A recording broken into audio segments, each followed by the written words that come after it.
Kuliah gratis Sumsel akan dilaunching pada tanggal 20 Agustus 2015 di PSCC. Untuk memuluskan program kuliah gratis agar dapat dinikmati oleh masyarakat Sumsel, Pemprov Sumsel sedang membahas draft MOU dengan pemerintah kabupaten kota se-Sumsel.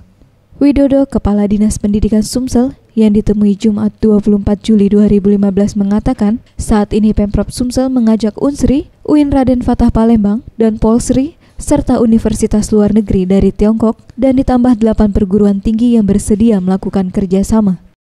Jangan hanya mewakili saja, yang di Kota Selatan diantaranya adalah Unsri, UIN, dan Polsri. Di luar negeri ada dari Cina, dari Nanjing, juga perguruan tinggi lain di Indonesia. 2.000 mahasiswa. Sementara itu Alex Nurdin, Gubernur Sumsel mengatakan, meskipun sempat tertunda kuliah gratis karena kesibukan, ia berharap program kuliah gratis ini dapat menjadikan Sumsel menjadi provinsi terdepan melalui program unggulan pendidikan gratis dan kuliah gratis. Tanggal berapa terserah Pak Widodo, kalau saya ini nurut baik, ya satunya tangan. Tapi yang pasti bukan tanggal 17. Banyak masalah yang harus diselesaikan dan pada saat itu juga saya tidak berada di tempat. Tidak usah dipermasalahkan itu kan. Yang penting mulai tahun ini itu sudah jalan.